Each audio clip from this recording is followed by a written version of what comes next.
मी जे काय महार संभार या विषयावर काय जे उद्गार काढले हे पूर्णपणे चुकीचे होते. काय बोललात आपण सांगा. महार संभार भिकोर चढवतो विषय म्हटलेलं आहे त्याच्यावर चुकीचं असं. त्याच्यानंतर ह्या आजकाल आपण पाहतोय काही जातीवादी भडवे मोठ्या प्रमाणात माजलेले आहेत. त्यांना एवढा माज आलेला आहे की त्यांना समजत नाही आपण काय करतोय काय बोलतोय आणि यांना फक्त जे आहे मागासवर्गीय लोकांचा, बौद्ध समाजाचा, डॉक्टर बाबासाहेब आंबेडकरांचा तिरस्कार करायचा असतो.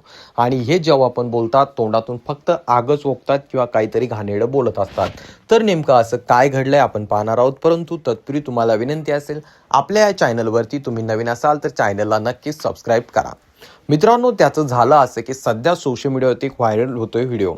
त्या व्हिडिओमध्ये आपल्याला एक बस कंडक्टर दिसतोय. तो महाराष्ट्र शासनाच्या बस डेपोवरती काम करतोय आणि त्या ठिकाणी त्याच्या तोंडामध्ये, मनामध्ये एवढा जातीवाद भरलेला आहे की तो त्या ठिकाणी थेट बौद्ध समाजाबद्दल टीका टिप्पणी करत असताना महारडे फुकट आहेत किंवा महारडे माजलेत अशा प्रकारचे शब्द तो वापरत होता.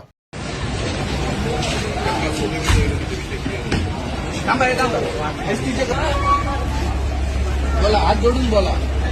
मी जे काय महार संभार या विषयावर काय जे उद्गार काढले हे पूर्णपणे चुकीचे होते. काय बोललात आपण सांगा. महार संभार भिकोर चढवतो विषय म्हटलेलं आहे त्याच्यावर चुकीचं असं. त्याच्यानंतर ह्या असं कधी म्हणणार नाही. यांचे सगळ्यांचे जे जमले त्यांचे माफी मागते. एसटी कर्मचारी एसटी कर्मचाऱ्यांची सुद्धा माफी मागते आणि एसटी कर्मचाऱ्यांच्या म्हटलेलं आहे का किंवा त्यांची माफी मागते. आता पाया पडा ते. ना घसरू, ना खाली पाणी लावा. हा. तुमचं नाव काय? प्रभू पूर्ण नाव? हा? SR प्रभू होय ना.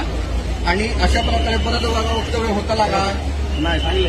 हा, परत होऊचा नाही. आणि जर अशा प्रकारे जर परत वक्तव्य झाला तर ह्याचे परिणाम आज तुमचं माफीपर्यंत केले, उद्या त्याचे परिणाम वेगळे होते आणि सगळ्यात जबाबदार तुम्हीच असताना या लक्षात ठेवा.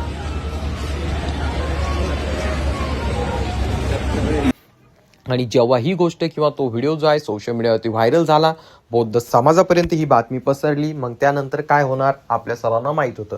सर्वात पहिले त्याला भीमटोला बसला आणि त्यानंतर त्याला थेट डॉक्टर बाबासाहेब आंबेडकरांच्या फोटोला त्याच बस डेपोमध्ये हार घालायला लावून डॉक्टर बाबासाहेब आंबेडकरांच्या समोर नतमस्तक होत माफी मागायला लावली. परंतु मित्रांनो, आता हे किती दिवस चालणार? असे जातीवादी कुत्रे किती दिवस डॉक्टर बाबासाहेब आंबेडकरांचा अपमान करणार किंवा त्याचसोबत बौद्ध समाजाला टार्गेट करणारा हा प्रश्न पडायला लागलेला आहे. या किड्यांना, यांची जी वृत्ती ही जागी ठेचली गेली पाहिजे हे यावरनं दिसून येते. आपण पाहत आहोत गेल्या अनेक दिवसापासून असे अनेक व्हिडिओ किंवा अशा अनेक प्रवृत्त्या आपल्याला पाहायला मिळतात. आपलं चॅनल यावरतीच काम करत आहे. जो कोणी जातीवादी शब्द वापरेल किंवा जातीवादी गोष्ट बोलेल त्याचा व्हिडिओ आपण व्हायरल करतो आणि त्याच्याबद्दल आपण समाजामध्ये जागरूकता किंवा माहिती देत असतो. परंतु असं किती दिवस चालणार? गेल्या अनेक दिवसापासून आपण पाहत आहोत की दिल्लीची एक महिला असेल किंवा महाराष्ट्रातील ती रील स्टार असेल किंवा तो महाराष्ट्रातीलच रील स्टार असेल, यांनी जे डॉक्टर बाबासाहेब आंबेडकरांचा, बौद्ध समाजाचा मोठ्या प्रमाणात अपमान केला. यांचे व्हिडिओ व्हायरल झाले, यांना दणका दिला आणि त्यानंतर यांना आखली आल्या. परंतु मित्रांनो, आपण पाहत आहोत, आपण म्हणतो की आम्ही 21व्या शतकात जगतो, इथे जातीवाद वगैरे काही नसतो किंवा जातपात काही पाहिलं जात नाही, इथे सर्व धर्म समभाव असं असतं. परंतु असं काहीच नाही मित्रांनो. जेव्हा आपण रियालिटीमध्ये बघतो तेव्हा या भडव्यांच्या मनामध्ये किती खोलवर जातीवाद रुतलेला आहे हे आपल्याला दिसून येतं. यांच्या बोलण्यातून, यांच्या वागण्यातून, यांच्या प्रत्येक गोष्टीतून ही घटना आपल्याला दिसून येते की मोठ्या प्रमाणात जातीवाद करत असतात आणि यांच्या मनामध्ये अतिशय मोठ्या प्रमाणात जातीवाद भडलेला असतो.